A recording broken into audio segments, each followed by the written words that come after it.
Assalamualaikum warahmatullahi wabarakatuh. Selamat malam Bapak Ibu sekalian dan teman-teman yang hadir semua. Selamat datang di webinar Sistem Belajar dan Penelitian Bidang Biomedis di 3 negara, persembahan dari Lab Biomedis Ngelab Kampus. Kegiatan ini disponsori oleh Generasi Peneliti, Klinik Jurnal, dan InBio. Seperti namanya, webinar ini sangat spesial karena live di 3 negara. Sebelumnya perkenalkan, nama saya Mishalva yang akan membantu teman-teman semua, Bapak Ibu sekalian, pada webinar kali ini. Nah, karena spesial sekali di 3 negara, yaitu di Jepang, Amerika Serikat, dan Indonesia, maka di sini kita dapat berdiskusi untuk mengenal lebih jauh bagaimana sistem belajar dan penelitian di 3 negara tersebut, seperti sistem pembelajarannya, kemudian fasilitasnya, dan berbagai insight lainnya seputar penerapan penelitian di bidang biomedis dan kedokteran. Untuk selama diskusi ini nanti akan berlangsung secara interaktif oleh 3 narasumber kita pada malam hari ini. Nah, untuk para hadirin yang mempunyai pertanyaan, bisa langsung di-drop di kolom chat, dan akan saya bantu bacakan. Dan apabila dari para hadirin Bapak Ibu dan teman-teman sekalian ingin berinteraksi langsung dengan narasumber kita pada malam hari ini, dapat mengaktifkan fitur raise hand dan nanti dapat saya persilahkan. Tanpa berlama-lama lagi, langsung saja kita sambut narasumber kita pada malam hari ini. Nah, untuk yang pertama kita ke negara benua Asia dulu, kita ke negara Jepang nih. Di sini ada mahasiswa doktoral nih dari Departemen Environmental and Preventive Medicine Oita University Japan. Ada Kak Rizky Amalia SSC MSc atau yang bisa dipanggil Kak Kia. Kita sapa dulu, dan juga Kak Kia ini juga menjabat sebagai direktur dari Generasi Peneliti. Kita sapa dulu, selamat malam Kak Kia. Halo, selamat Iya. malam. Kak Kia ini posisi lagi di Jepang, di Oita berarti ya Kak ya? Iya, lagi di Jepang Gimana nih, sekarang. mungkin dari sekarang udah malam atau jam berapa nih Kak di Oita? Oh ya, kalau sekarang udah hampir jam setengah 10 malam ya. Dan sekarang ini musimnya lagi musim winter di sini. Masuk winter, jadi ini dingin banget Dingin banget. gitu. Oke, mungkin kalau Ya, mungkin Kak Kia mungkin ada sedikit perkenalan gitu untuk bisa memperkenalkan apa yang Kak Kia kerjakan di mahasiswa program doktornya, dan juga di mungkin sedikit spill nih Kak di aktivitasnya di Generasi Peneliti. oke. Ah, sebelumnya terima kasih udah udah ngundang saya ya, kesempatan untuk bisa hadir di malam hari ini. Dan terima kasih buat teman-teman yang udah menyempatkan waktunya untuk hadir di webinar ini walaupun weekend ya. Ini sangat produktif sekali.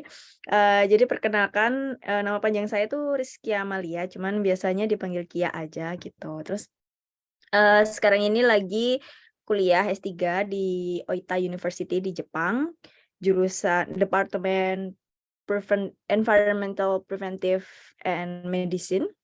Terus, jadi itu sebenarnya FK ya. Jadi sebenarnya saya tuh dulu background studinya S1 sama S2-nya tuh biologi. Terus, kebetulan S3-nya ini dapat kesempatan untuk kuliah, eee, di medical school gitu. Jadi, sebenarnya background untuk basic-nya sih nggak beda jauh sama background studi yang sebelum-sebelumnya. Cuman mungkin kalau yang ini ada tantangan baru karena kan, departemennya masuk ke ini ya, medical school. Jadi kita lebih kayak mungkin prakteknya gitu. Jadi kalau S1 itu akunya tuh gimana, jadi itu aku meneliti tentang bahan anti cancer. Jadi, kayak medical herbal gitu, anti cancer. Terus kemudian S2-nya aku belajar cancer immunology, jadi sistem imun pada cancer gitu.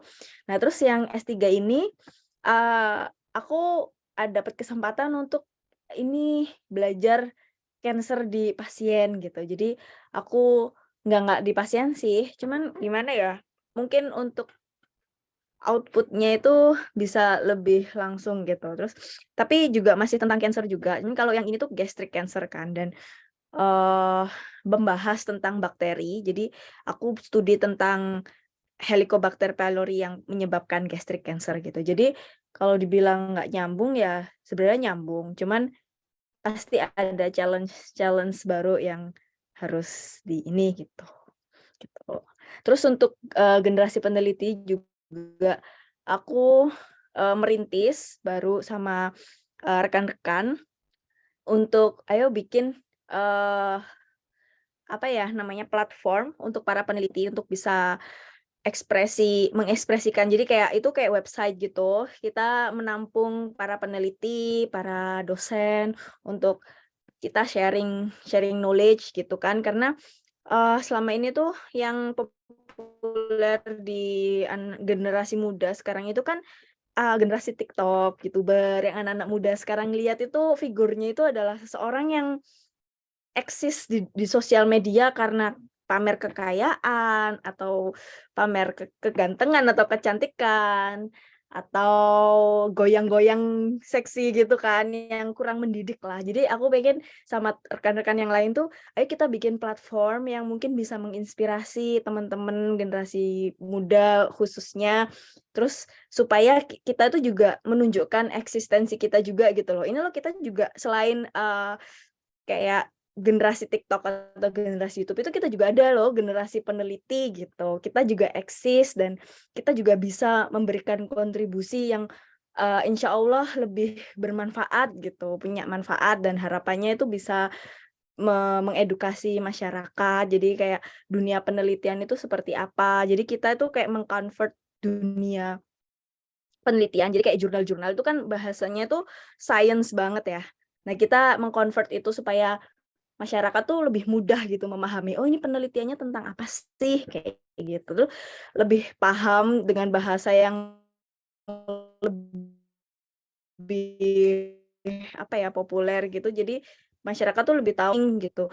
Siapa aja sih peneliti di Indonesia ini lagi neliti apa gitu, terus seperti apa kayak gitu. Ya harapannya sih bisa mengedukasi, bisa menginspirasi, dan bisa memberikan ruang untuk para peneliti dan lainnya gitu. Jadi itu. Oke. Maaf panjang. Ini tuh udah baru banget nih ya buat teman-teman yang mungkin belum kenal generasi peneliti itu apa. Kita punya company profile-nya aja loh, Kak. Jadi kita sama-sama simak bareng-bareng company profile dari generasi peneliti. Ya.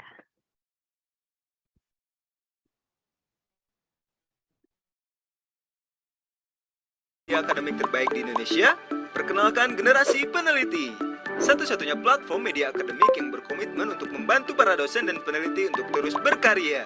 Dengan jumlah anggota komunitas lebih dari 5.000 akademisi, Generasi Peneliti dapat membantu marketing via email dan WhatsApp secara khusus kepada para akademisi di seluruh Indonesia. Kami siap bekerja sama dengan semua instansi maupun komunitas untuk saling membantu agar layanan kita bisa dikenal dan diterima baik oleh semua masyarakat, terutama para akademisi. Hubungi segera generasipeneliti.id. Oke, terima kasih nih Kak Kia. Kak Kia tunggu sebentar ya, kita sapa dulu nih kakak yang selanjutnya. Nah, kakak selanjutnya ini adalah perwakilan dari mahasiswa, bukan mahasiswa, dari peneliti postdoktoral yang sedang ada di benua Amerika nih, dia menempuh sedang menjadi peneliti di Medical College of Wisconsin dari Amerika Serikat. Dan juga kakak ini juga menjabat juga sebagai ketua divisi dari Bioinformatics Research Center in Bio. Kita sapa dulu Kak Anissa Novitasari. Kak Anissa, selamat malam. Halo, selamat malam Indonesia Iya, dan selamat pagi di US. Selamat malam juga di Jepang. Salam kenal semuanya. Iya, nih mungkin Kak Anissa bisa memperkenalkan dulu nih background-nya dari postdoktoral itu apa, terus juga gimana sih Kak kesibukannya sebagai di divisi research-nya bioinformatiknya Indio. Ya, terima kasih. Ya, terima kasih untuk kesempatannya saya hari ini bisa sharing gitu ya. Jadi perkenalkan, nama saya Anissa Novitasari, tapi bisa dipanggil Anissa atau Nisa gitu ya. Nah, jadi saya sekarang itu merupakan postdoctoral researcher di Medical College of Wisconsin di USA. Jadi sebelumnya saya telah menyelesaikan pendidikan S1 jurusan biologi di Brawijaya University gitu. Nah, kemudian saya melanjutkan S2 dan S3 di Jepang di University of Tsukuba. Nah, ketika di Tsukuba itu saya melaksanakan riset gitu ya tentang cancer, sama kayak Kak Kia gitu ya tentang cancer. Jadi tentang natural product gitu yang bisa mentarget cancer gitu. Nah, kemudian ketika saya S3 itu saya mendapatkan kesempatan gitu untuk melanjutkan postdoktoral di sini karena kebetulan protein yang saya teliti itu hanya diteliti oleh sensei saya yang di Jepang dan juga oleh PI saya. PI itu principal investigator atau seperti supervisor atau sensei gitu. Nah, jadi kemudian ketika saya lulus pada bulan Maret dari PSD, kemudian pada bulan Juli saya ke sini dan Agustus saya memulai postdoctoral researcher, fokus research-nya di protein yang disebut mortalin, dan di sini departemennya Department of Biochemistry, tapi universitinya Medical College of Wisconsin, seperti itu. Nah, jadi apa namanya, pasti bertanya-tanya ya postdoc itu apa gitu. Nah, jadi sebenarnya postdoctoral itu adalah part of graduate student. Jadi kalau seandainya master dan PhD itu kan disebut graduate student, tapi kalau postdoc itu part of graduate student. Jadi seseorang yang telah menyelesaikan doctoral program yang kemudian ingin untuk mengerjakan riset seperti itu. Nah, jadi di postdoc ini di training gitu untuk fokus bagaimana caranya untuk menjadi teacher yang profesional, kemudian menjadi orang yang profesional nanti ketika terjun di bidang kerja, bisa di akademisi, di company, dan lain sebagainya gitu. Nah, untuk postdoc sendiri kita tidak ada tanggung jawab gitu, tidak ada tanggung jawab untuk kuliah dan memperoleh nilai, karena kan kita sudah menyelesaikan program doktor kita, jadi kita lebih fokus untuk penggalian skill diri seperti itu. Fokus ke riset, kemudian belajar bagaimana cara apply grant, kemudian belajar bagaimana cara teaching student, dan lain sebagainya seperti itu. Nah, untuk durasi waktunya sendiri untuk postdoc itu bermacam-macam, biasanya paling singkat 6 bulan, tapi bisa juga 1 tahun atau 5 tahun, tergantung dari negaranya sendiri dan tergantung bagaimana kontrak si postdoc tersebut dengan si PI-nya tersebut, seperti itu. Nah, kalau rekan-rekan tertarik postdoc bisa dipersiapkan ya dari sekarang, kayak oh saya setelah doktoral saya mau postdoc nih, kayak gitu. Karena enaknya jadi postdoc itu kita nggak harus kuliah, tapi kita dapat gaji pekerja, tapi kita masih diajarin seperti student, tapi gajinya tinggi gitu. Nggak tinggi juga sih, tapi maksudnya lebih tinggi daripada beasiswa student, tapi masih belajar. Makanya di sini saya disebutnya itu adalah study staff. Jadi pekerja yang belajar gitu, belajar tapi dibayar seperti itu. Nah, kemudian untuk saya juga di InBio. Jadi mungkin kalau teman-teman sudah tahu InBio Indonesia ya, jadi di InBio itu Indonesia Institute of Bioinformatics and Molecular Biology yang sekarang sudah ada di Indonesia selama 8 tahun. Nah, kalau teman-teman sudah tahu atau yang belum tahu, jadi InBio itu banyak sekali layanannya, yang utama yaitu ada in silico, in vitro, ataupun in vivo. Nah, tapi layanan InBio itu banyak sekali ya, bisa online course, kemudian private training, kemudian webinar, kemudian bootcamp, dan lain sebagainya. Nah, tapi untuk Bioinformatics Research Center ini, itu baru didirikan pada tahun ini. Jadi baru didirikan pada tahun 2002 kayak gitu. Nah, jadi ketika saya baru lulus S3, kebetulan rekan saya yaitu yang mungkin sudah tahu Pak Didi dari InBio yang merupakan COE-nya InBio itu mengajak saya bekerja sama gitu untuk mendirikan si Bioinformatics Research Center ini. Karena di Indonesia belum ada sampai sekarang institusi yang fokus untuk mengerjakan hal-hal yang berhubungan dengan bioinformatik seperti itu. Nah, makanya didirikanlah, ini masih merintis juga gitu. Baru tahun ini juga kan dibuatnya Bioinformatics Research Center, dan alhamdulillah saya diberi kepercayaan untuk menjadi kepala dari research center ini, seperti itu. Nah, Kalau untuk dari kegiatan Bioinformatik Research Center sendiri, untuk sekarang kita berfokus pada 2 hal. Yang pertama yaitu tentang penelitian, yang kedua yaitu tentang program magang. Jadi untuk penelitian ini kita membuka gitu untuk, rekan-rekan, yang sudah lulus S1, kemudian rekan-rekan yang S2, S3 yang sedang kuliah atau yang sudah profesional untuk bergabung menjadi peneliti di BRC, InBio yang berfokuskan pada bidang bioinformatik. Tapi tidak hanya bioinformatik, kita juga melakukan kerjasama gitu dengan instansi-instansi di luar BRC InBio. Nah, untuk saat ini BRC InBio itu sudah memiliki banyak divisi, yaitu seperti drug discovery, biogenome, biomedical, environmental, diagnostic kit, natural product, food science, dan juga biokomputasional. Dan juga sampai sekarang sudah terdapat sekitar 60 peneliti yang bergabung di BRC.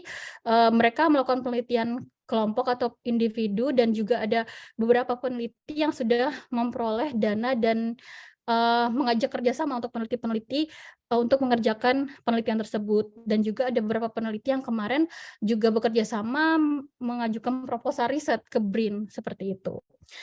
Nah, untuk teman-teman yang mau magang juga di BRC InBio ini, kita juga ada program magang gitu yang ditujukan untuk mahasiswa S1 atau S2. Nah, magangnya ini free, jadi mahasiswa magang ini durasinya itu untuk yang reguler 3-6 bulan. Kemudian kan sekarang di Dikti ada ini nih program MBKM, Merdeka Belajar Kampus Merdeka. Nah, jadi kalau seandainya kampus-kampus memiliki program MBKM itu bisa magang di InBio seperti itu. Atau kalau seandainya ingin mengajukan kerjasama juga bisa magang di InBio. Nah, untuk output dari magang ini adalah conference dan juga publikasi internasional. Jadi kita ingin mengajarkan kepada adik-adik supaya belajar bagaimana sih cara mengerjakan riset sendiri, kemudian dari tersebut dipresentasikan di conference dan juga disubmit ke jurnal internasional. Seperti itu. Nah, Ya, luar biasa. itu Soalnya dulu sih InBio ini sepertinya. Maaf ya kalau panjang. soalnya InBio selalu ini terus berkembang ya, Mbak. Jadi perlu banyak hal yang Iya. diceritakan ya, Mbak ya. Nah, kalau itu biar teman-teman tambah tahu tentang InBio, kita punya company profile nih dari InBio. Mari kita saksikan bersama dulu company profile dari InBio.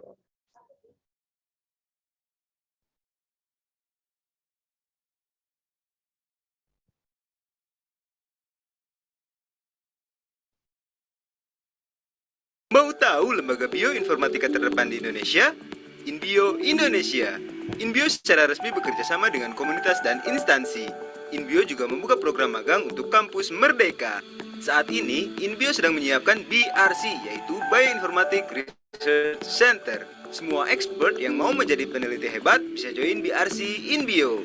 InBio fokus memberikan layanan edukasi dan juga jasa analisis bioinformatika demi percepatan penelitian di Indonesia. InBio juga membuka program konsultasi untuk membantu memberikan bimbingan bioinformatika agar proyek segera selesai. Selain itu, produk bioinformatika juga kami hadirkan untuk mempermudah Anda dalam penelitian. Ayo kerjasama dengan kami segera. Iya, baik. Terus kita akan sambut juga nih untuk narasumber kita yang ketiga. Nah, ini kakaknya sudah lulus nih dari program magister dari Departemen Biomedis, Fakultas Kedokteran Universitas Brawijaya Indonesia. Dan Kak Meike ini juga sekarang menjabat sebagai Finance Manager dari Clinical Journal. Selamat malam Kak Meike. Selamat malam teman-teman. Selamat malam. Mbak Meike posisi di Malang? Di Kediri. Oh, di Kediri. Ya, tapi masih di Indonesia ya Kak ya. Iya. Mohon izin sebelumnya, mohon maaf tidak bisa menggunakan virtual background karena laptopnya sedang bermasalah. Oh iya, nggak apa-apa Mbak. Mungkin Mbak bisa ini nih perkenalan dulu nih Mbak. Seperti apa sih fokus penelitian Mbak dan juga bagaimana nih aktivitas Mbak di Klinik Jurnal. Silakan Mbak. Selamat malam, salam kenal Mbak Kia, Mbak Anissa, dan teman-teman semua yang hadir. Terima kasih kepada rekan-rekan Lab Kampus yang telah memberikan kesempatan kepada saya untuk berbagi sedikit cerita yang mungkin bisa menjadi insight baru bagi teman-teman. Sebelumnya saya sama dengan Mbak Anissa dan Mbak Kia, untuk background-nya saya dari S1 Biologi, tapi dari kampus sebelah, yaitu UIN Maulana Malik Ibrahim Malang. Lalu untuk studi S2-nya, alhamdulillah diberi kesempatan untuk mendapatkan beasiswa LPDP untuk menempuh studi di Biomedis Fakultas Kedokteran Universitas Brawijaya. Sebelumnya fokus penelitian saya itu di penyakit infeksi pada kulit ketika S1. Lalu ketika S2 ini diberi kesempatan, kan waktu itu ada pandemi, lalu ada proyek penelitian tentang vaksin. Jadi kita gabung dengan teman-teman yang sedang penelitian tentang vaksin COVID gitu. Jadi saat itu memang kuliahnya sedang pandemi gitu. Jadi ngambil topik yang sedang in, dan mungkin sekarang masih terus diteliti sih. Selanjutnya kalau untuk di klinik jurnal, sebenarnya saya tuh sering ditanya kalau waktu kerja di mana di klinik jurnal gitu. Dikiranya itu tentang klinik kesehatan gitu, padahal kan mengenai jasa pendampingan publikasi. Nah, jasa pendampingan publikasi di klinik jurnal sendiri ini sebenarnya sudah berdiri sejak lama, yaitu 8 tahun yang lalu pada tahun 2014 tepatnya.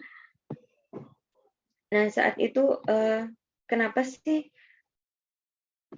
banyak kita, Pak Didi terutama owner klinik jurnal, mendirikan klinik jurnal karena banyak peneliti Indonesia yang terjebak di jurnal-jurnal predator, dan mungkin dijanjikan cepat publish, padahal penelitian untuk publikasi sendiri itu tidak selalu mulus jalannya. Jadi ada beberapa tahap yang harus direview dan bahkan sering direvisi oleh editor seperti itu. Jadi nggak instan. Orang penelitiannya aja kan nggak sebentar. Jadi untuk publikasinya pun harus yang bisa dipahami oleh semua kalangan seperti itu. Jadi memerlukan banyak waktu. Tapi untuk jurnal-jurnal predator itu malah yang menjanjikan lebih cepat publish-nya, namun jurnalnya itu ternyata predator atau tidak terindeks Scopus, seperti itu. Untuk kesibukan saya di klinik jurnal ini sebenarnya sebagai manajer finansial atau keuangan. Selain itu, saya diamanahi untuk menjabat kerjasama antar instansi seperti itu. Jadi saat ini klinik jurnal sendiri sudah banyak bekerja sama dengan berbagai instansi, mulai dari instansi pemerintahan dan beberapa kampus ternama di Indonesia seperti itu. Oke, Mbak. Jadi istilahnya bukan hanya manusia aja yang butuh klinik ya, Mbak. Bikin jurnal, publish jurnal, publish artikel juga perlu ada kliniknya, treatmentnya nih. Iya. Nah, Iya. kita juga perlu tahu nih klinik jurnal kira-kira fokusnya kemana sih. Nah, mungkin untuk lebih tahu visualisasinya lebih jelas, kita lihat dulu sama-sama simak company profile dari klinik jurnal.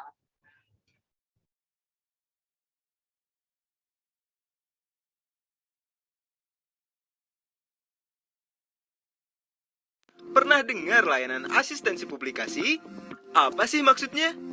Program asistensi adalah program untuk membantu meningkatkan kualitas penulisan dan mengawal proses publikasi sampai berhasil. Program ini dibuat khusus untuk membantu para dosen dan peneliti agar tidak stres mengurus publikasi. Layanan asistensi terbaik hanya di Klinik Jurnal. Klinik Jurnal merupakan lembaga pertama di Indonesia sejak 8 tahun lalu dengan tujuan utama menyelamatkan penulis dari jurnal predator, hijack, atau clone journal. Sudah memiliki artikel dan ingin terbit di jurnal bereputasi top? Segera submit ke admin@klinikjurnal.com. Temukan layanan kami yang lain dalam membantu pembuatan jurnal baru, asistensi indexing jurnal, hingga membantu output luaran international conference. Saatnya Anda maju bersama Klinik Jurnal. Iya, baik. Kita sudah simak nih ketiga institusi yang turut mendukung nih webinar kali ini. Ada Generasi Peneliti, Klinik Jurnal, dan Inbio. Nah, kita langsung to the point aja nih, Mbak. Yang kita perlu tahu nih, kira-kira mungkin teman-teman sih juga penasaran ya, apa sih Kak bedanya sistem, gimana istilahnya, gimana sih Mbak sistem pembelajaran di masing-masing institusi atau tempat penelitian dari masing-masing Mbak ini bekerja nih. Kira-kira gimana sih Mbak? Apa ada suatu keunggulan ataupun hal yang menjadikan ciri khas atau kayak etos kerja nih di tempat negaranya masing-masing gitu. Mungkin kita dari yang paling jauh dulu nih, mungkin dari benua Amerikanya dulu nih. Dari Mbak Anissa mungkin kira-kira bagaimana sih Mbak sistem kerjanya, atau mungkin ada suatu hal yang unik nih dari lab-nya masing-masing Mbak yang selama ini melakukan penelitian sebagai mahasiswa postdoc gitu Mbak. Iya, terima kasih. Kalau sistem pembelajaran ya, saya cerita dulu kalau postdoc itu seperti yang saya bilang tadi kan postdoc itu nggak ada kuliahnya seperti itu ya. Jadi saya mostly tiap hari itu berangkat pagi dan pulang malam hanya untuk riset seperti itu. Jadi tapi yang seru di sini karena antar satu departemen dan core facilities atau fasilitas-fasilitas yang umum itu saling bekerja sama. Jadi ketika saya memiliki penelitian, di lab saya tidak ada fasilitas untuk mikroskop gitu. Nah, saya bisa bekerja sama dengan lab lain gitu yang ada di kampus ini kayak gitu. Jadi saya bisa lebih menyimpan waktu kayak gitu. Nah, kemudian di sini itu semuanya karena mungkin di negara maju ya, jadi sistemnya itu semuanya itu udah online dan semuanya itu cepat gitu. Jadi kita itu tidak perlu mandiri, gimana istilahnya, kita itu mandiri tapi tidak perlu ribet gitu. Jadi misal kalau dari penelitian saya ini, saya kan penelitiannya tentang cancer ya. Jadi profesor saya itu bekerja sama dengan dokter yang ada di rumah sakit. Jadi di sini itu namanya Medical College of Wisconsin and Frederick Hospital. Nah, jadi di Frederick Hospital ini ada yang namanya Cancer Research Center gitu. Nah, jadi di rumah sakitnya itu bekerja sama dengan kampus, kemudian dokternya sama penelitinya saling bekerja sama. Nah, jadi ketika si dokter itu dia memiliki pasien, kemudian berkonsultasilah dengan penelitian di sini bagaimana cara menanganinya seperti itu. Dan kemudian yang kita teliti pun itu juga merupakan sampel-sampel pasien seperti itu. Seperti yang salah satu yang saya kerjakan juga kan saya mengerjakan di sini tentang pankreatik dan thyroid cancer gitu. Nah, di sini ketika saya mau mengerjakan itu, saya akan mengerjakan in vivo. Nah, di in vivo ini kalau di Indonesia kan biasanya kan kalau kita mengerjakan animal eksperimen, kita biasanya pesan animal sendiri, kemudian beli kandangnya sendiri. Saya nggak tahu kalau di kampus lain ya, waktu saya di UB dulu seperti itu kayak gitu kan. Nah, jadi kan semuanya ngurus sendiri, tapi kalau di sini enggak, semuanya lebih simple. Jadi saya tinggal mikir aja kira-kira animal apa yang mau saya pakai gitu untuk penelitian kanker ini. Nah, kemudian ada yang namanya Biomedical Research Center. Nanti mereka yang menyediakan semuanya gitu. Mereka yang menyediakan kandangnya, mereka yang menyediakan animalnya, kemudian mereka yang mengganti makanannya, mereka yang mengganti kandangnya, kemudian mereka juga memiliki profesional pet yang bisa memeriksa animal kita seperti itu. Jadi gimana ya, di sini tuh di orang-orang di US itu kayak lebih smart, tapi mereka lebih efektif gitu. Bagaimana caranya supaya kita bisa melakukan riset itu seminimal mungkin, sesimpel mungkin, nggak banyak menggunakan waktu kita seperti itu. Nah, kemudian saya cerita juga kalau seandainya tertarik gitu ya untuk melakukan S3 di sini. Jadi untuk mahasiswa S3 di sini itu mereka bisa nerima yang langsung dari S1.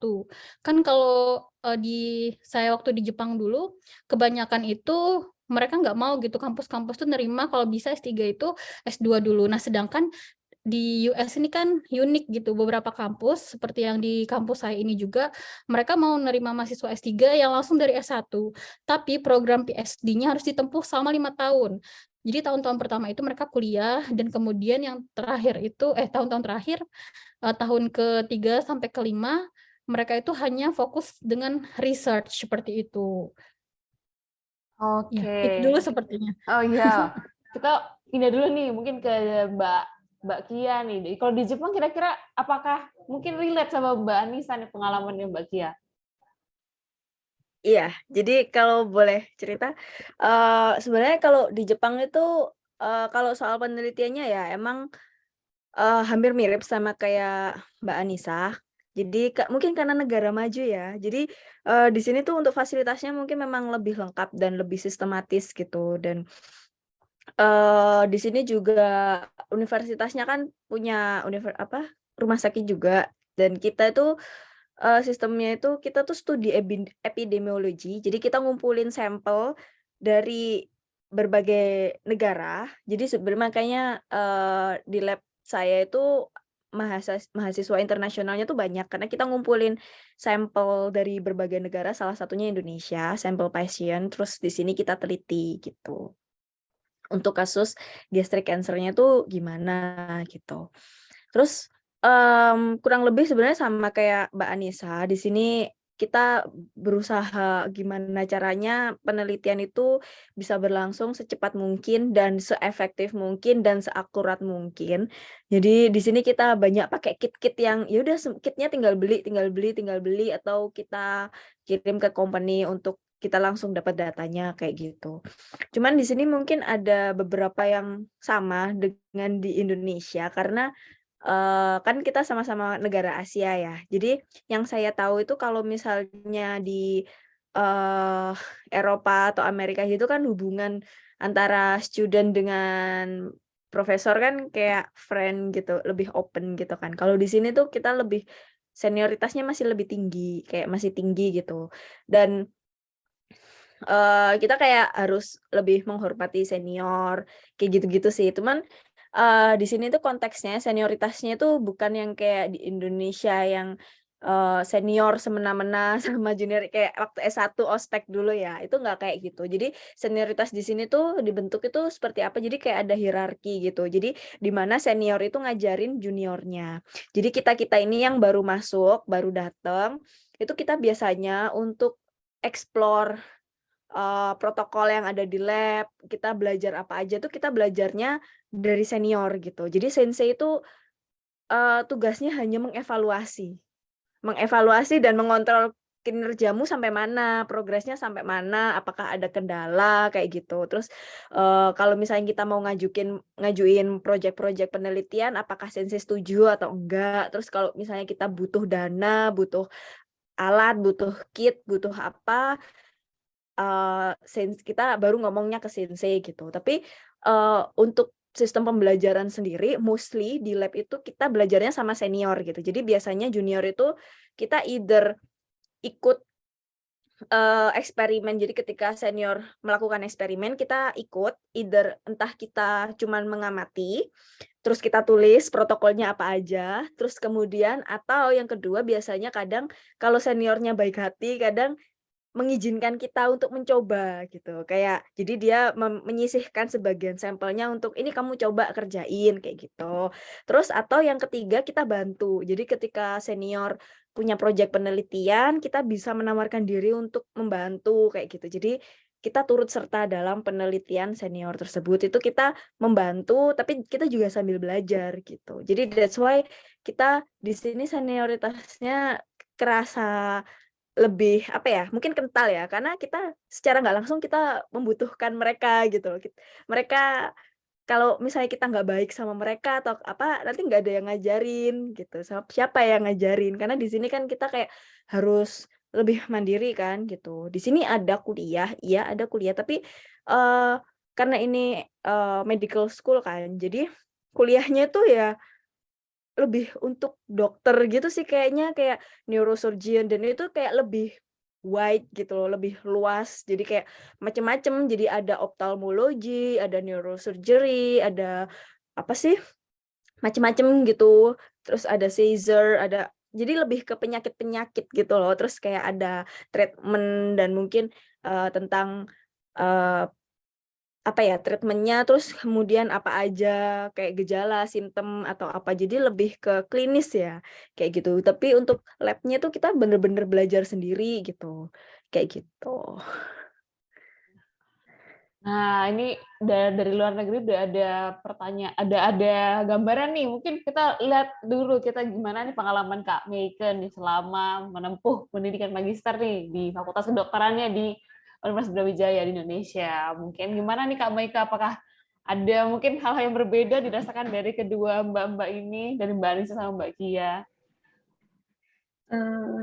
Kalau saya sih jadi timbul pertanyaan sih buat Mbak Anissa sama Mbak Kia juga.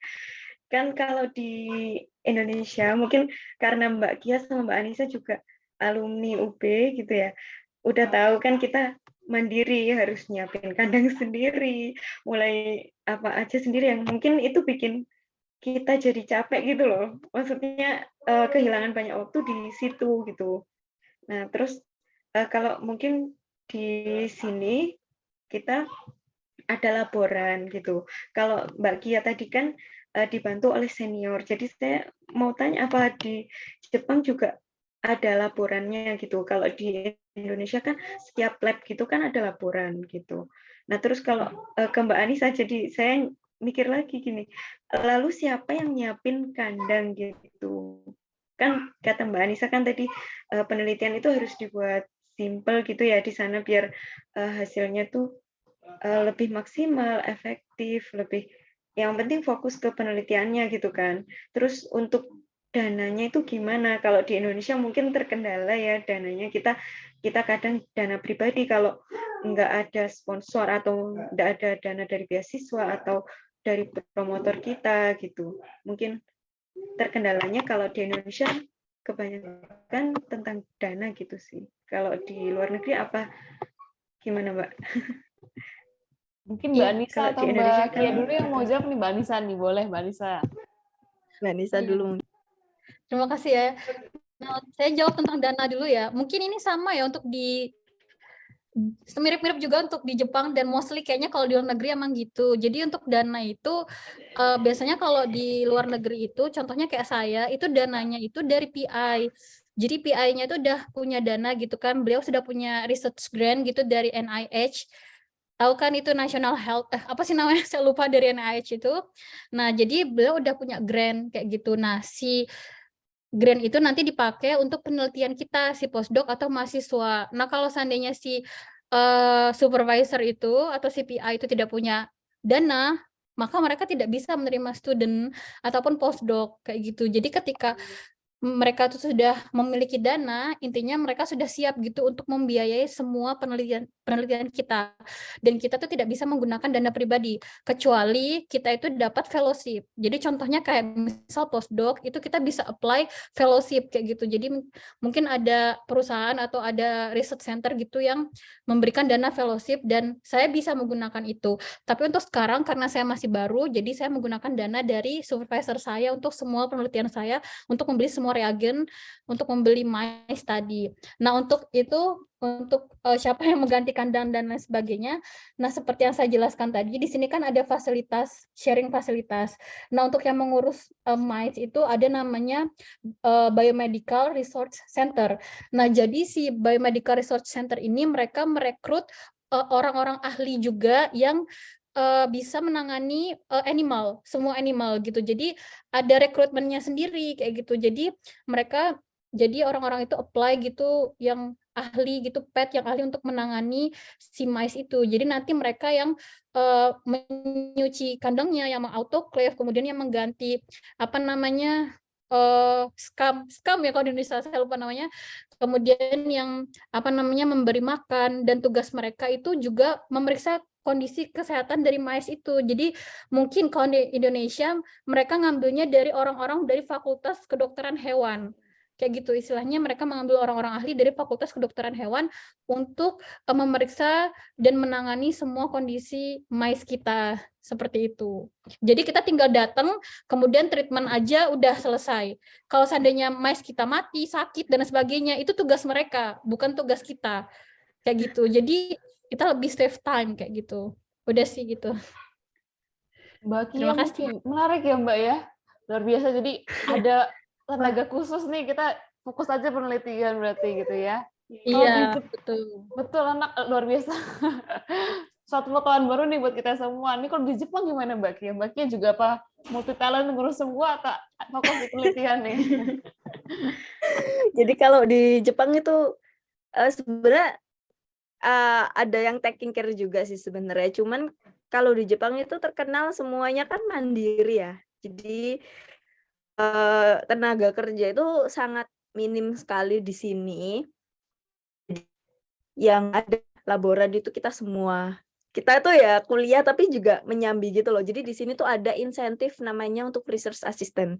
Jadi PhD student tuh biasanya kita juga bakal di assignment untuk jadi research assistant.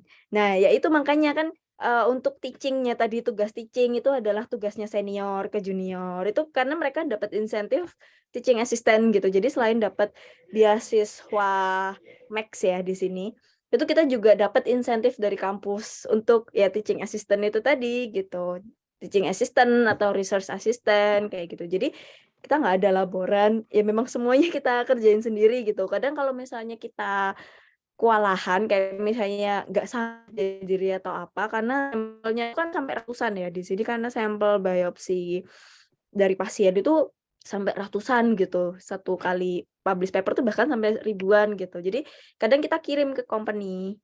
Jadi kita kirim ke company terus ya udah gitu. Terus kalau masalah untuk di rumah hewan itu juga jadi kayak kita ada mahasiswa PhD-nya itu yang ngerjain. Jadi ada kayak ada tawaran gitu loh, ada yang mais-nya dapat insentif tambahan gitu. Jadi kalau di kampus aku tuh nggak boleh baito kan. Jadi arubaito tuh nggak boleh. Padahal kalau di Jepang itu sebenarnya ada aturan kalau misalnya sebenarnya itu common banget gitu di Jepang itu untuk mahasiswa itu part-time job, punya part-time job itu bener-bener udah common banget, dan profesor-profesor tuh biasanya memaklumin gitu. Cuman memang ada batasan-batasannya kan. Cuman kalau di kampus aku, di tempat aku tuh bener-bener nggak boleh gitu. Karena ya mungkin itu juga sih kayak ya kamu ngapain arubaito di luar gitu. Karena di sini tuh kita juga butuh. Kayak gitu sih. Jadi kita kayak arubaitonya di lab sendiri gitu. Oh, Gitu. jadi beda-beda negara, beda juga sistemnya ya. Tergantung mungkin karena latar budaya, terus kerja dari masing-masing negara tuh beda gitu. Mungkin ini pertanyaan agak, aku pengen nanya sih Kak, dari Mbak ini, kira-kira di nge-lab itu biasa dari jam berapa sampai jam berapa sih Mbak? Soalnya kan aku pernah lihat di film-film itu kan, ada orang nge-lab sampai malam-malam gitu kan. Nah, itu kira-kira dari biasanya ada jam office hour atau work hour-nya nggak sih, Mbak, untuk nge-lab dari masing-masing negara ini? Mungkin dari Mbak Meike dulu nih, Mbak Meike. Kira-kira kalau misalnya selama nge-lab, itu apa ada work hours-nya nih, dari jam buka lab-nya, jam operasional lah lab-nya, Mbak? Oh, iya. Kalau di Indonesia mungkin ini sih kalau sama mungkin nanti ya di setiap negara itu tergantung penelitiannya, jenis penelitiannya gitu. Jadi dulu waktu S1 itu saya ada teman yang penelitiannya tentang bakteri dan mengamati kurva bakteri. Nah, itu kan harus diamati per jam untuk beberapa jam sekali gitu ya untuk membuat kurva pertumbuhan bakterinya itu. Jadi ya sampai nginep di lab juga berhari-hari juga ada yang kayak gitu sih. Gitu. Nah, mungkin kalau jam labnya kan kalau di Indonesia kan sesuai jam kerja ya jam 8 sampai jam 4 gitu. Itu kalau normalnya gitu sesuai jam dengan laporan masing-masing. Tapi kalau penelitian kita seperti tadi misal butuh waktu harus nginep berhari-hari gitu, kita mungkin janjian dulu sih. Jadi bisa fleksibel sih gitu. Terus tambahan sih mungkin kalau tadi Mbak Kia bilang kalau di Jepang kan mungkin sensei itu ke lab itu hanya ngontrol gitu ya, kayak tanya ini ada kesulitan atau apa gitu. Tapi kalau pengalaman saya kemarin, waktu studi S2 di UB itu ada dosen yang benar-benar itu terjun langsung dan ikut penelitian gitu. Jadi benar-benar ngarahin kita kayak gitu. Terus sambil beliau juga yang mengerjakan beberapa part dari risetnya gitu sih. Gitu. Oke. Mbak Mika, mau ini interupsi dulu yang di Jepang. Jadi kalau yang sensei di sini itu sebenarnya tugasnya bukan cuma ngevaluasi aja. Dan kebetulan sensei aku di lab itu ada 3. Yang satu sensei utama, profesor, yang 2 kayak asisten profesor gitu. Tapi semuanya sensei. Kalau yang profesor utama itu beliau memang cuman evaluasi aja karena beliau udah beliau kan menjabat juga sebagai wakil rektor juga di sini. Nah, terus tapi yang standby di lab terus, yang ikut berpartisipasi, beliau juga melakukan penelitian gitu di lab. Terus juga biasanya kita konsultasi atau apapun ke beliau, ke mereka gitu. Cuman kalau mengajari langsung untuk eksperimen atau untuk protokol-protokol yang ada di lab itu kita memang lebih ke senior gitu. Senior yang ngajarin kita kayak jadi senior tuh ngajarin apa aja sih protokol yang ada di lab, gimana cara melakukan ini, melakukan itu. Jadi for example kayak kita mau RT-PCR atau kita mau ELISA, kita sekedar sesimpel kayak misalnya kultur bakteri, pakai agar atau pakai media broth kayak gitu. Terus kayak banyak peraturan di lab kayak gitu tuh itu mostly pasti senior gitu. Kita ngajarin untuk bioinformatika, untuk CLC dan lain-lain itu semuanya senior gitu. Cuman kalau misalnya ada kendala atau apa tetap kita tanyanya ke sensei. Jadi kalau ngajarin di lapangan memang senior, tapi sensei itu tetap ada di situ dan mereka juga ngelakuin penelitian mereka sendiri di lab gitu. Gitu. Iya, Ya, Mbak. Terima kasih, Mbak Kia. Oh iya, aku izin nanya berarti Kak. Iya. Berarti kalau misal untuk pendidikan dokter itu berarti lebih banyak porsi di lab dibanding di kelas? Atau sebenarnya sama-sama Iya. ada? Oh, oke. Berarti untuk lab-nya Banyak biasanya di lab. Biasanya Untuk Kakak nge-lab nge-lab dari jam jam berapa nih Kak biasanya? Oke, jadi iya kalau jam kerjanya tuh sebenarnya dari jam 9:30 sampai jam 5 ya. Cuman kita tergantung ini juga sih kayak keperluan kita nge-lab juga gitu. Dan di Jepang itu budayanya tuh biasanya murid itu harus datang lebih dulu sebelum sensei datang dan pulangnya setelah sensei pulang gitu. Dan sensei saya di lab itu pulangnya sampai malam-malam, biasanya sampai jam 8 malam, sampai jam 8:30 gitu ya. Kadang saya pulangnya ya sekitar jam segituan juga gitu. Cuman ya semua Oh. tergantung kebutuhan sih. Cuman kadang biasanya kalau kadang itu kalau misalnya ada urusan kayak misalnya mau ngurus harus ke City Hall atau ngurus asuransi atau ngurus apa gitu, harus jam kerja gitu kan. Biasanya ya kita ke lab dulu, naruh tas, terus prepare everything, terus nanti pas jam makan siang kita keluar gitu. Terus nanti balik lagi ke lab sampai malam gitu sih. Kak Anissa relate nggak sama pengalaman Mbak Kia Wah, ini? saya ini culture shock ya, karena saya kan 5 tahun tinggal di Jepang ya. S2 sama S3 saya kan di Jepang. Sama tuh yang kayak diceritain Kia, tapi ketika saya di sini itu beda gitu. Jadi ketika di Jepang itu saya sebenarnya jam nge-lab itu tergantung target kita dan apa yang mau kita capai. Nah, ketika saya S3 dulu kan hanya 3 tahun ya. Kalau S3 di Jepang itu saya nggak tahu kalau di kampusnya Mbak Kia, tapi kalau di Tsukuba University itu dulu hanya maksimal 3 tahun. Dan 3 tahun itu kalau kita extend, kita harus bayar SPP. Kayak gitu. Kita nggak bisa free, karena saya waktu S3 itu kan saya nggak punya full scholarship gitu. Saya daftar beasiswanya ketika saya di Jepang. Jadi saya dapat subsidi dari kampus. Jadi saya tidak perlu bayar SPP. Tapi kalau saya itu telat, saya harus bayar SPP. Makanya stres gitu kan. Nah, apalagi sensei saya dulu itu mentargetkan kalau S3 di labnya beliau itu minimal harus 3 publication internasional. Nah, itulah jadinya seperti yang diceritain Kia juga, apalagi kalau di Jepang itu kan kita harus datang sebelum sensei dan pulang setelah sensei. Jadi ketika di Jepang dulu saya datangnya itu sebelum jam 9 dan kadang pulangnya sampai jam 11:30 malam. Kayak gitu, karena mengejar target itu kan kayak gitu. Nah, tapi ketika di sini, wah, orang US itu beda. Karena kan kalau di US kan kita dengan supervisor itu lebih berteman ya, PI saya aja, supervisor saya aja nggak mau dipanggil Prof dan lain sebagainya, maunya dipanggil nama. Padahal beliau bukan orang US, beliau orang Korea gitu, tapi nggak mau gitu dipanggil profesor kayak gitu kan. Nah, udah US style kayak gitu. Nah, tapi karena supervisor saya ini orang Asia juga, dan saya udah bilang ke beliau saya sudah terbiasa di Jepang, seperti karakternya, jadi saya sampai sekarang saat ini masih disiplin gitu. Jadi saya datang sebelum jam 9 dan saya pulang sebelum jam 6. Setiap hari seperti itu, kayak gitu kan. Nah, sebenarnya tergantung target gitu, karena kalau untuk PI yang sekarang itu kan beliau mentargetkan katanya publikasinya harus ke Nature.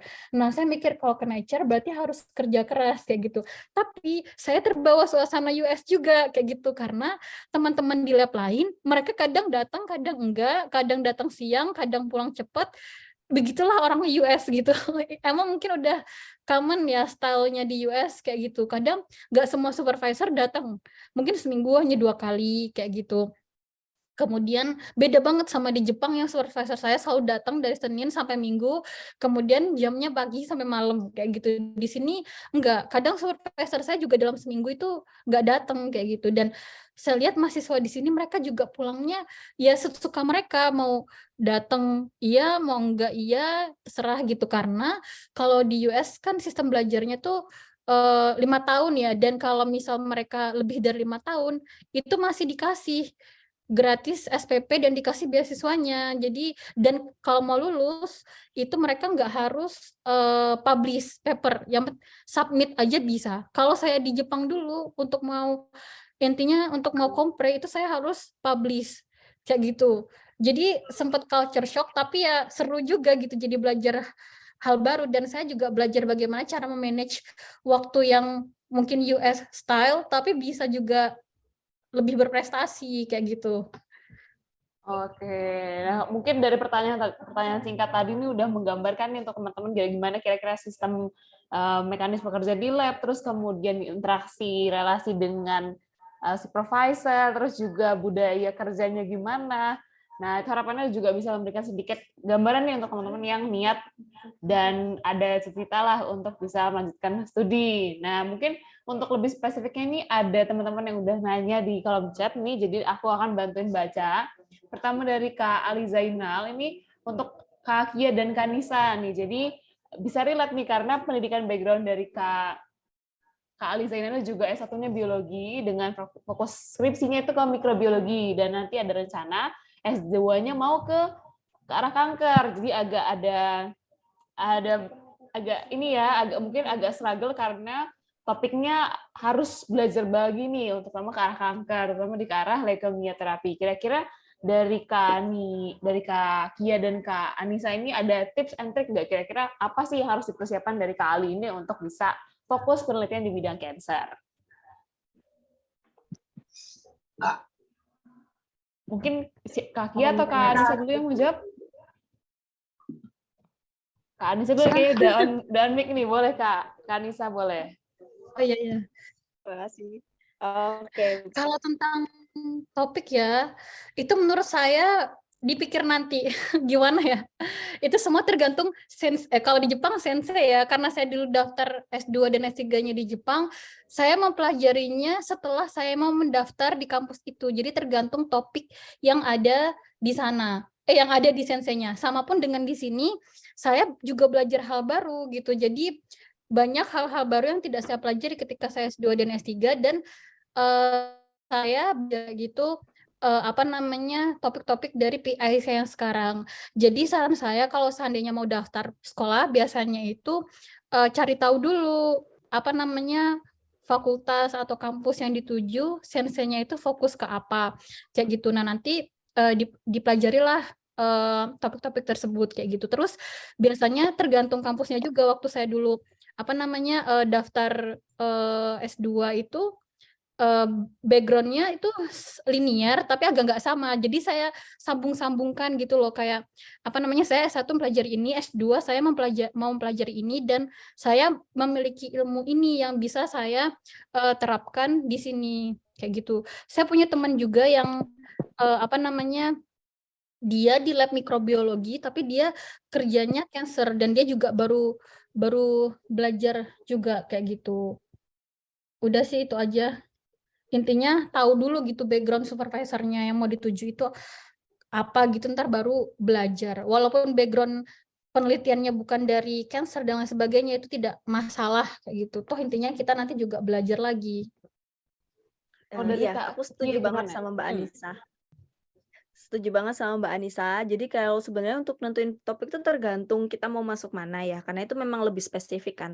Tapi kalau misalnya memang kita beneran niat mau studi lanjut, itu kita bener-bener harus nanya dulu. Yang pertama harus ditanya itu sebenarnya adalah niat kita gitu loh. Apa sih niat kita mau lanjut itu kayak gitu. Terus dan kalau misalnya kita mau niat mau lanjut ya sebenarnya kayak apa ya, persiapin diri aja untuk belajar hal baru gitu loh. Pertama siapkan hati dan mental yang cukup besar untuk bisa menerima, mungkin akan ada banyak hal yang mungkin tidak sesuai dengan ekspektasi. For example kayak ya kita pengennya ke departemen A, tapi kita adanya peluangnya di departemen B yang mungkin beda banget sama background studi kita gitu. Jadi memang yang harus dipersiapkan itu adalah kemauan kita untuk belajar hal baru dan kekuatan mental kita untuk mau menghadapi challenge-challenge baru yang bakal kita hadapin gitu loh. Karena itu tuh bakal very there is very very there is a lot of unexpected things yang harus kita pelajarin gitu. Kayak gitu aja sih, gitu. Oh ya, paham Mbak. Mungkin ini karena ada pertanyaan yang mirip juga dari Mbak Farida di sini, Farida Rahmawati. Mungkin ditanya memperdalam nih. Kira-kira untuk topik dari masing-masing penelitian kanker di UNIF atau lab kakak masing-masing ini saat ini sudah sejauh apa dan apa masih punya peluang nih untuk misalnya ada misalnya dari Mbak Farida ini kalau mau apply S3 di sana itu untuk bisa ikut involve di labnya masing-masing kakak nih.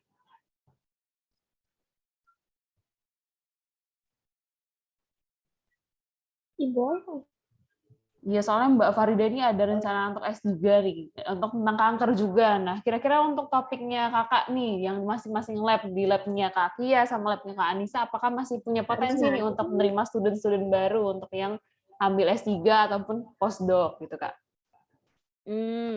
Bisa sih, ada sih. Oh ya, jadi kayak kalau di lab saya ini biasanya karena ada ini kan kalau lab saya itu karena studi epidemiologi kan. Jadi sensei saya itu ngumpulin sampel dari berbagai negara dan kebetulan jadi biasanya tuh sensei itu tergantung negara mana yang mau diambil sampelnya gitu. Jadi kalau misalnya kalau Indonesia kebetulan Indonesia sudah diwakili. Jadi universitas aku tuh ada kerjasama dengan UNER. Nah, jadi biasanya sensei itu karena di Jepang itu kan kita tuh sangat orang Jepang itu sangat apa ya, percaya pada ini loh, relasi. Jadi agak susah sih sebenarnya kalau mau kuliah di Jepang kalau nggak ada relasi itu sebenarnya agak susah karena orang Jepang itu kayak lebih prefer menerima orang yang nggak seberapa pinter, tapi ada relasi gitu. Jadi kayak ada orang dia kayak ada orang kepercayaan yang kenal gitu. Jadi lebih bisa dipercaya daripada orang yang ujug-ujug datang membawa CV walaupun CV-nya itu bagus banget, itu tapi sensei itu kadang kayak, gitu loh. Jadi kayak, ya kalau misalnya memang pengennya ke Jepang, kalau menurut saya, kalau misalnya mau cari yang the most possible way ya, cari yang ada relasi gitu. Jadi kalau misalnya mungkin Kak Farida atau Kak yang teman-teman yang lain semuanya ini, mungkin ada dosennya, atau mungkin seniornya yang kuliah di Jepang dan tahu nih ada nggak peluang untuk kuliah di sana gitu.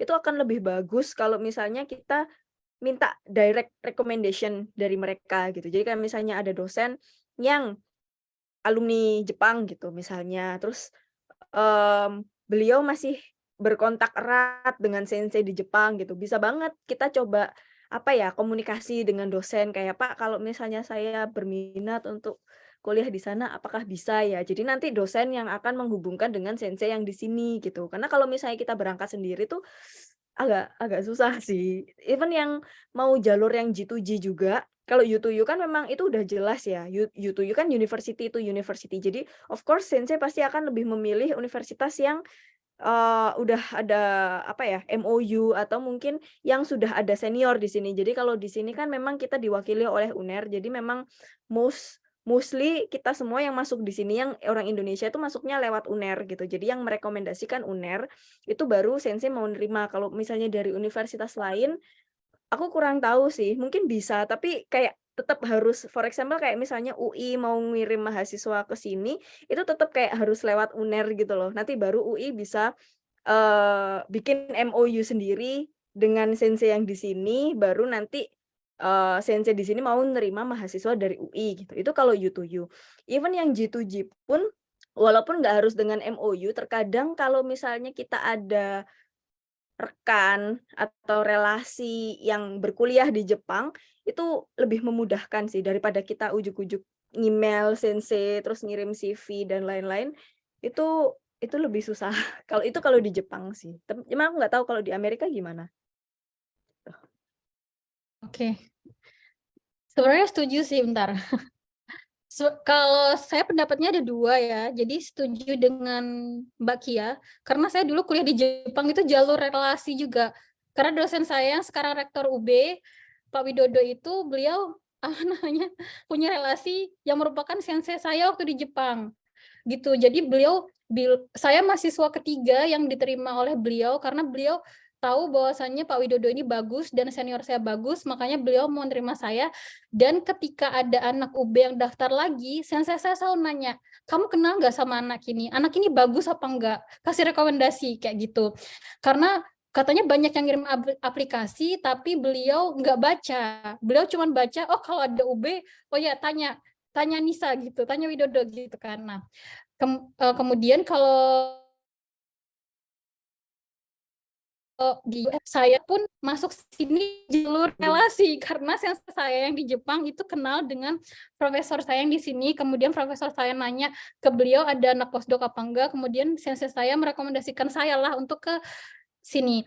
Dan setelah saya ke sini, saya juga tahu bahwasanya profesor saya itu beliau picky orangnya. Jadi beliau itu nyari seseorang itu harus ada rekomendasi gitu. Jadi kayak beliau harus mendengar dari orang lain apakah anak ini benar-benar bagus gitu. Apakah Anissa ini kerjanya benar-benar bagus, apakah Anissa ini patut gitu masuk ke lab saya. Sama pun sampai sekarang beliau juga nyari-nyari sebenarnya beliau sedang mencari S3 juga dan sedang mencari postdoc juga, tapi sudah saya rekomendasikan beberapa orang dan beliau selalu nanya anak ini bagus atau enggak, seperti itu, karena katanya beliau nggak mau membuang-buang waktu kalau seandainya kurang bagus gitu.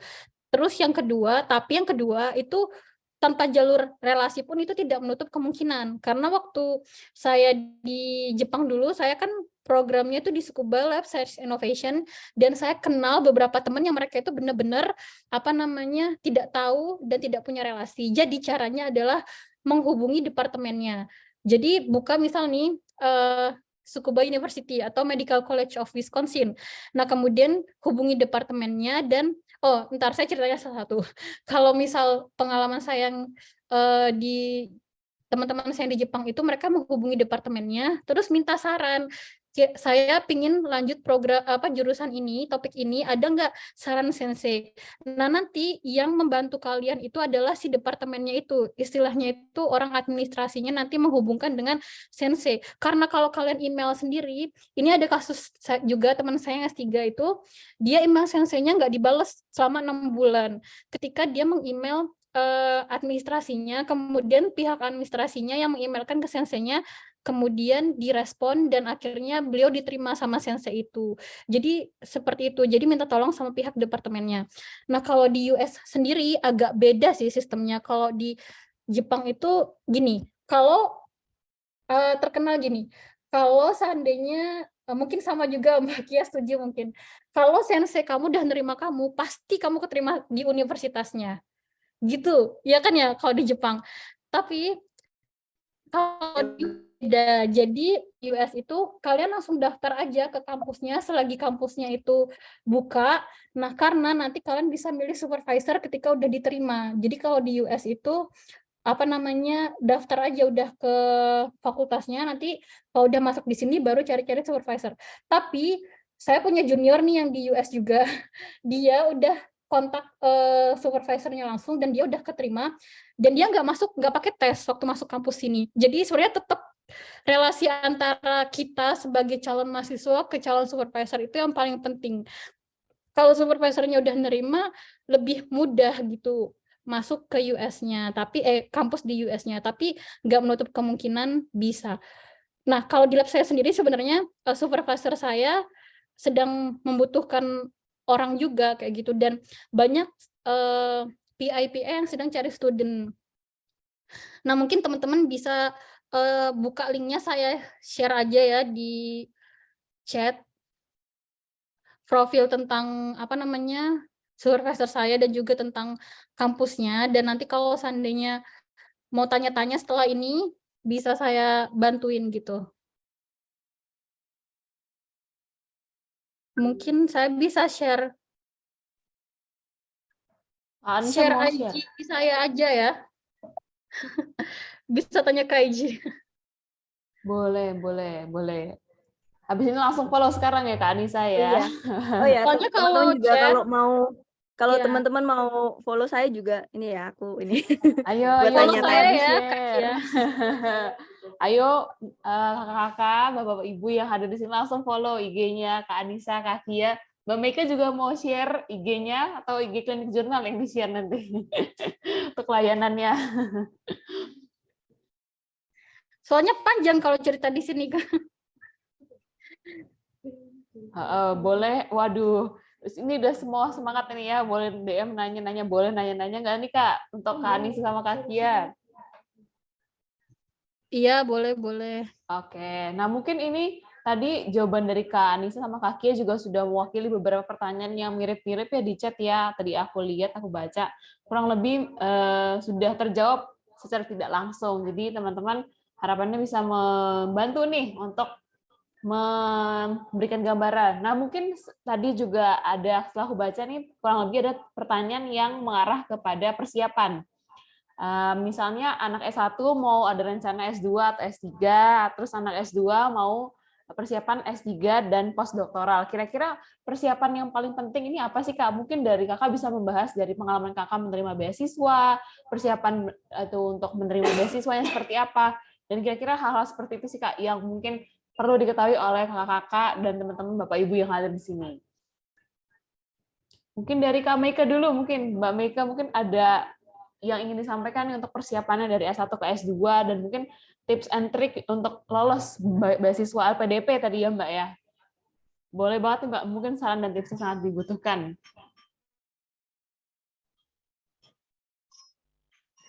Ya, terima kasih. Jadi kalau untuk LPDP sebenarnya kan sudah tertulis jelas ya, untuk syarat secara administratif gitu sudah ada di websitenya, dan itu harus kita update setiap kali ada batch pendaftaran LPDP seperti itu. Karena mungkin tahun ini ada esai, tahun depan belum tentu ada esai seperti itu. Jadi kita kalau LPDP itu tinggal pahamin aja di websitenya itu syarat administratifnya. Nah, kalau LPDP itu ada dua jalur. Yang pertama itu kita daftar beasiswanya dulu tanpa kita mempunyai LOE kampus. Jadi sebelum kita diterima kampus, kita tuh mau daftar LPDP dulu, oke, boleh gitu. Atau kita udah punya LOE nih, misal kita udah keterima di kampus A gitu, tapi kita belum punya dana, jadi kita bisa minta danain dari LPDP seperti itu. Nah, pasti dari dua skema tadi itu ada kurang lebihnya sih, ada plus minusnya. Kalau yang sudah punya kampus kan harus targetnya kan harus diterima LPDP seperti itu.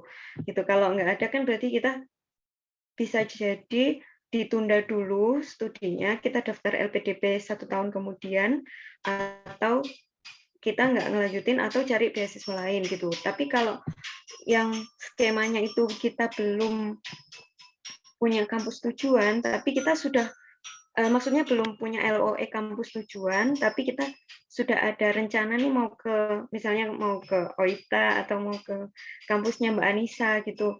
Kita udah bisa prepare nih apa aja gitu.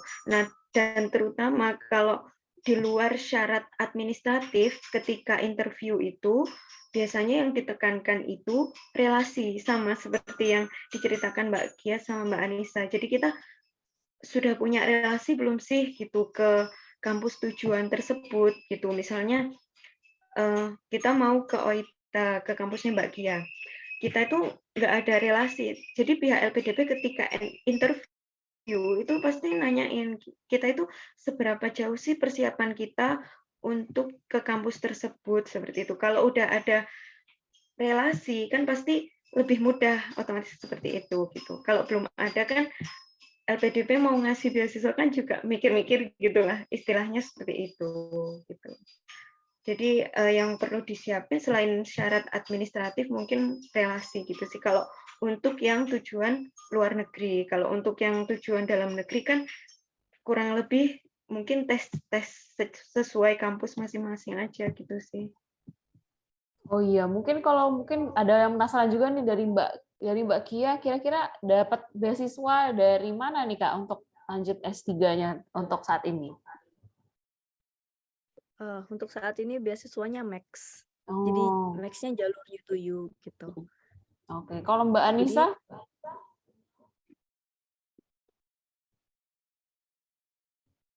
Untuk postdoc, Oh.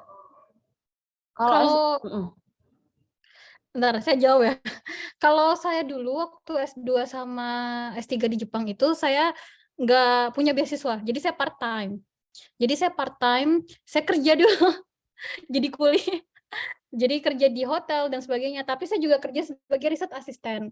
Nah, kemudian ketika S3 saya dapat beasiswa dari perusahaannya Pocari Sweat, Otsuka Company, dan kemudian saya mendapatkan beasiswa dari kayak Kemenristeknya Jepang, namanya GST Fellowship, kayak gitu. Dan saya juga kerja sebagai riset asisten. Nah, kalau di sini sendiri, saya dapat beasiswanya dari grant. Jadi kalau postdoc itu biasanya kita gajinya itu dari grant, jadi PI kita itu punya dana riset, nah si dana riset itu untuk menggaji si postdoc itu, kayak gitu. Untuk persiapannya ya, yang paling penting itu persiapan mental.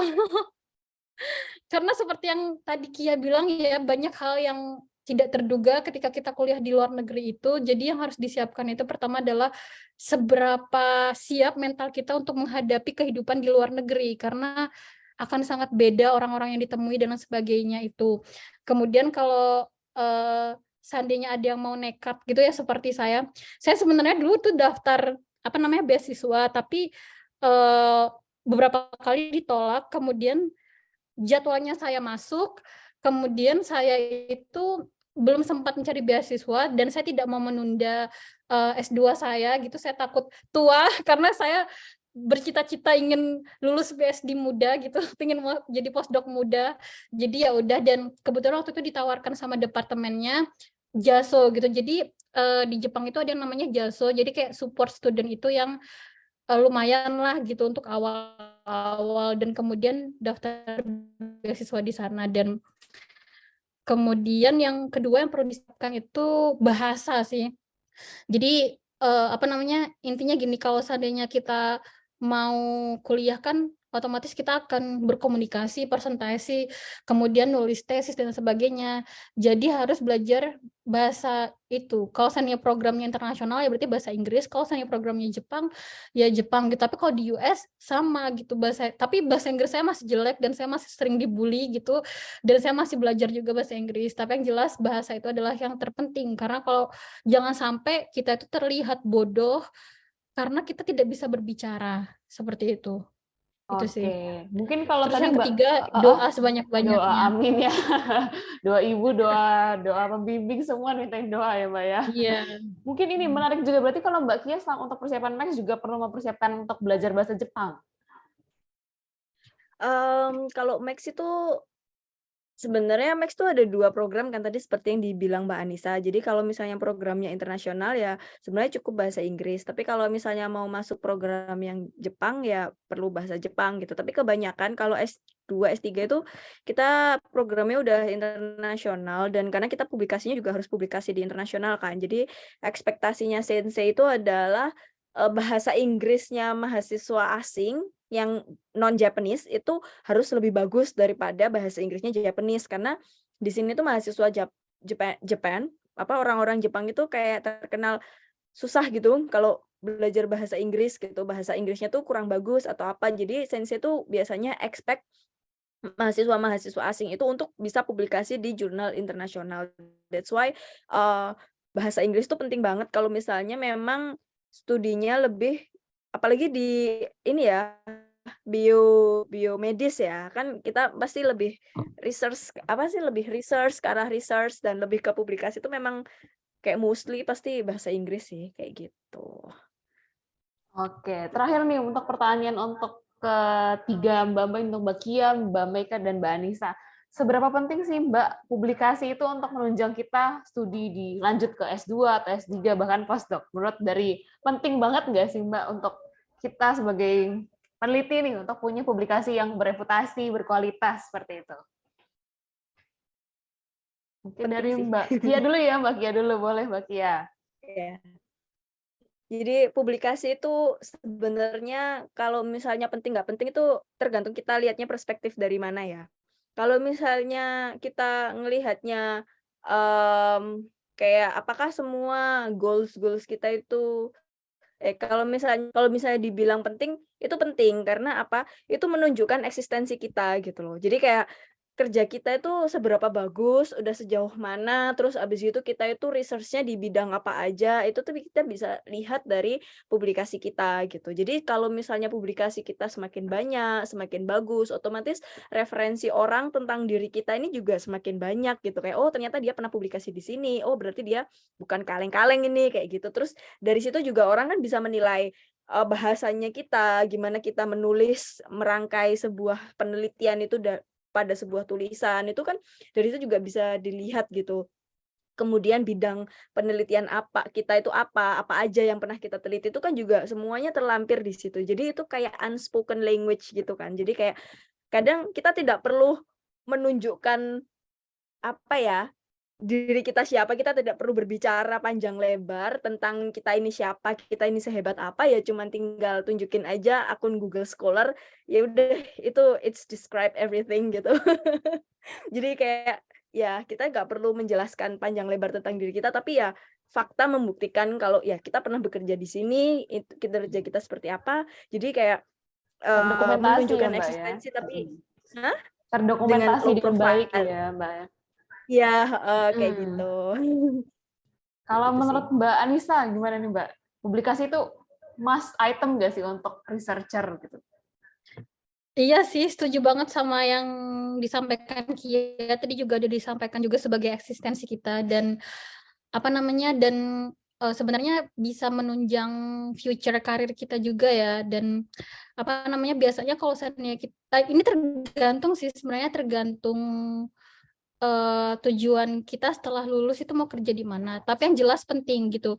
Karena beberapa kalau alhamdulillah saya diterima postdoc di sini karena menurut PI saya sekarang saya sudah memiliki beberapa publikasi yang bisa membuktikan bahwasanya oh ternyata Anissa ini dulu punya pengalaman yang bagus gitu dan beliau pun sekarang kalau mencari orang itu yang dilihat publikasinya dulu seperti itu. Jadi sekuat itu gitu loh, maksudnya sekuat itu publikasi itu dan nggak cuman di US juga di Jepang dan di negara lain pun gitu. Kalau seperti teman-teman di Cina pun mereka juga mengejar publikasi gitu kayak saya harus punya publikasi supaya bisa jadi profesor kayak gitu.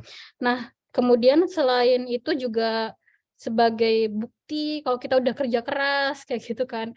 Kemudian sebagai amal jariah juga kan karena kita kalau peneliti kan nggak ngajar secara langsung ya kayak misal dosen kan nggak semua peneliti itu dosen kayak gitu kan yang mengamalkan ilmunya. Sedangkan kita peneliti bagaimana kita bisa beramal ya dengan tulisan kita gitu, dengan tulisan kita yang dibaca orang dan kita pun juga senang gitu bisa share ilmu dan orang lain bisa tahu update-update ilmu terbaru juga kayak gitu.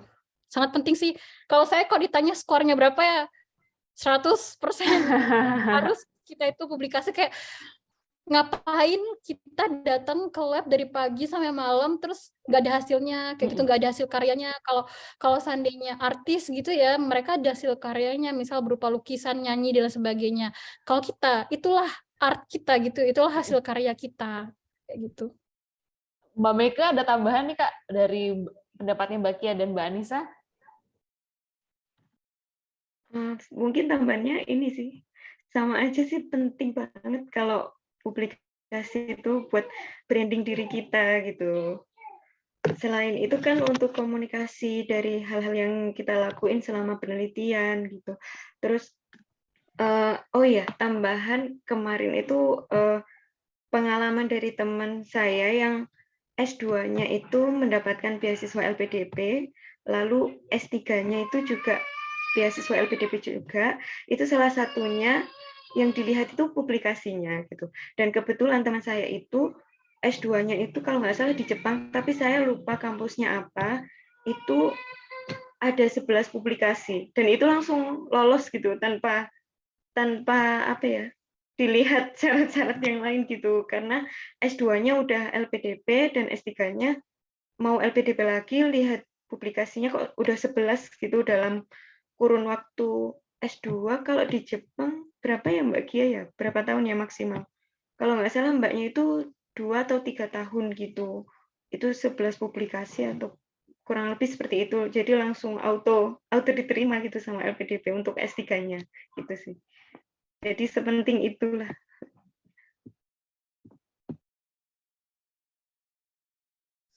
Nah, iya luar biasa. Jadi teman-teman mungkin dari perbincangan kita yang cukup singkat ini ada beberapa hal nih yang bisa disimpulkan. Pertama, teman-teman yang niat untuk melanjutkan studi S2 pun S3 atau mengejar postdoc itu harus tahu tujuannya mau apa dan pasti harus research dulu. Kira-kira siapa sih yang bisa menjadikan supervisor, pembimbing, topiknya seperti apa, dan nggak masalah untuk kita terjang nih topik baru. Ada pokoknya tetap memanfaatkan semua peluang yang ada dan terus belajar pokoknya untuk pertama dari bahasa, terus dari budaya, dari atas kerja dan sebagainya. Nah, di sini tuh kita mendapat banyak informasi baru nih dari kakak semua, dari Kak Meka, dari Kak Kia, dan dari Kak Anissa. Jadi udah 1 jam kita hampir bersama bincang-bincang di sini, dan dari Ngelab Kampus mengucapkan terima kasih banyak atas kesediaannya buat Kak Kia, Kak Anissa, dan Kak Meka ya, yang sudah meluangkan waktunya. Kak Kia sampai malam-malam di Jepang sudah masih standby, terus Kak Anissa yang menerjang bangun di pagi buta waktu Amerika, dan Kak Meka yang sudah meluangkan waktunya juga di tengah weekend ini ya bersama keluarga. Jadi kami mengucapkan terima kasih banyak untuk kehadiran kakak, insight-nya, dan buat teman-teman yang ingin bertanya kepada ketiga kakak kita yang luar biasa ini bisa langsung aja menghubungi lewat DM Instagram, dan harap bersabar ya karena pasti akan rasakan kakaknya walaupun agak slow respon karena kakaknya juga seperti yang tadi yang nge-lab juga dan sebagainya. Ada urusan juga yang nggak bisa ditinggalkan. Nah, untuk sebagai kita dokumentasi ini kita akan foto dulu nih untuk teman-teman peserta bersama Kak Kia, Kak Anissa, dan Kak Meike. Mungkin teman-teman yang belum on cam bisa on cam dulu nih sebentar. Kita foto dulu dokumentasi terakhir nih bersama ketiga kakak kita yang luar biasa ini. Boleh? Ayo teman-teman, boleh on cam dulu. Iya, sudah ada banyak ini. Nah, terima kasih loh kakak yang sudah standby sampai lumayan, sudah hampir jam 9 ini. Kita tunggu sebentar lagi ya kak ya, kita akan dokumentasi. Oke, karena sudah banyak juga kita mulai dokumentasi dulu. Nanti akan saya pandu dari slide yang pertama. Slide yang pertama, semua siap-siap gayanya. 1, 2, 3. Lagi kita ke slide kedua. 1, 2, 3. slide ketiga. 1, 2, 3. Dan terakhir slide keempat. 1, 2, 3. Baik. Karena kita sudah selesai nih berbincang-bincangnya, kami ucapkan terima kasih sekali lagi untuk Kak Anissa, Kak Kia, dan Kak Meike. Semoga informasi yang disampaikan ini bermanfaat. Sukses terus buat kakak, terjaga kesehatannya, dan semoga bisa terus jaya di penelitiannya, menjadi akademisi, peneliti, dan lancar terus untuk semua InBio, Garasi Peneliti, dan Klinik Jurnal. Nah, apabila kakak-kakak ini ada kegiatan yang tidak dapat ditinggalkan, kakak boleh meninggalkan room Zoom ini. Terima kasih banyak, Kak. Boleh mungkin teman-teman juga boleh mengucapkan terima kasih reaction-nya. Untuk kakak semua. Terima kasih, Kak. Nah, untuk teman-teman, terima kasih. Nah, untuk teman-teman yang dari sini jangan pulang dulu karena kita ada informasi mengenai door prize yang menarik. Karena tadi udah disampaikan sama kakak-kakak bahwa ada penting banget untuk publikasi yang bagus untuk menunjang sebagai karirnya sebagai akademisi nih. Nah, di sini dari Lab Kampus akan mengadakan International Publication Camp for Students untuk baik di offline maupun di online. Nah, untuk teman-teman yang beruntung, akan ada 1 orang yang beruntung untuk mendapatkan gratis mengikuti publication camp ini dari Lab Kampus. Nah, syaratnya mudah, teman-teman. Bisa lihat di sini, teman-teman cukup bisa follow Instagram Lab Kampus di @labkampus.com. Nanti teman-teman bisa share pengalaman teman-teman ikut webinar hari ini. Teman-teman bisa post di Instagram, baik di post, story maupun reels, terus di tag Lab Kampus, dan teman-teman bisa jelaskan nih kenapa banget nih teman-teman harus ikut International Publication Camp sekreatif mungkin. Nah, periode ini berlaku dari 11 hingga 15 Desember 2022. Nah, untuk pemenang yang beruntung akan diumumkan secara langsung di grup WhatsApp Biomedic Scientist dan Instagram Lab Kampus. Sehingga nanti kakak cukup bisa langsung aja ikut di International Publication Camp ini gratis tanpa biaya. Seperti itu. Jangan lupa teman-teman untuk ikut door prize ini karena pastinya ini juga teman-teman bermanfaat banget karena bisa langsung belajar sama alumni dari Nagoya University. Seperti Prof. Muhaimin, Pak Didi, dan Ibu Dinia Rizky. Nah, kemudian untuk teman-teman yang belum tahu Lab Kampus, jadi Lab Kampus ini merupakan suatu perusahaan rintisan nih yang berupa marketplace yang menyediakan berbagai fasilitas riset online yang dapat membantu peneliti untuk mendapatkan pilihan terbaik dalam berbagai layanan riset. Layanan Lab Kampus juga memungkinkan berbagai institusi untuk mengelola dan menyelenggarakan workshop dan event akademik. Sini bisa dilihat semua tuh aksesibel dan real time, bisa mencakup berbagai akses layanan, lab, kemudian reagen, sewa alat, konsultasi, bahkan membantu sertifikasi, publikasi, dan promosi dari semua produk hasil karya teman-teman yang sudah nge-lab, sudah berjuang di nge-lab. Dan request layanan bisa teman-teman langsung dapatkan via WhatsApp maupun teman-teman DM di Instagram-nya, karena staf kami siap melayani semua pertanyaan maupun konsultasinya teman-teman. Seperti itu, ini salah satu tampilan di websitenya Ngelab Kampus. Teman-teman cukup search aja Ngelab Kampus di browser, nanti akan pasti muncul di pilihan pertama untuk websitenya. Nah, ini mitra-mitra kami dari semua mencakup berbagai, mulai dari conference, terus kemudian innovation corner, sampai lab kimia organik. Selanjutnya kami juga punya program yang menarik, yaitu program Pay Letter. Untuk teman-teman yang sudah mendapatkan hibah penelitian, baik PKM Dikti maupun dari instansi, dari organisasi non-profit maupun profit, tapi masih belum turun, teman-teman nggak perlu khawatir karena teman-teman bisa memanfaatkan fasilitas Pay Letter sehingga teman-teman bisa mengakses laboratorium, bisa penelitian dulu, dan kemudian bisa membayarnya setelah dana penelitian itu turun. Nah, untuk layanan ini dapat diakses dengan teman-teman bisa langsung aja menghubungi via WhatsApp atau nanti teman-teman membuka diakses di websitenya kami di www.labkampus.com. Untuk berbagai pembayarannya juga nggak perlu khawatir karena kami sudah melayani berbagai bank dari BRI, BCA, terus kemudian bisa dengan kartu kredit via Visa, Mastercard, dan sebagainya. Juga ada Kris dan juga dari e-payment seperti ShopeePay, OVO, dan Dana. Itu juga dibayarkan di minimarket terdekat seperti Alfamart.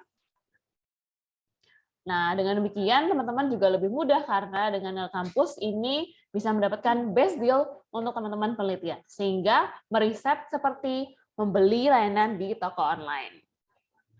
Nah, teman-teman, berikut juga informasi semua yang sudah kami sampaikan hari ini, dan dengan demikian seluruh rangkaian acara hari ini telah selesai. Mewakili seluruh panitia yang bertugas, kami mohon maaf atas segala kekurangannya. Sampai berjumpa lagi di acara-acara Lab Kampus lainnya. If your dreams don't scare you, they aren't big enough. Wassalamualaikum warahmatullahi wabarakatuh. Selamat malam teman-teman, terima kasih. Assalamualaikum warahmatullahi wabarakatuh.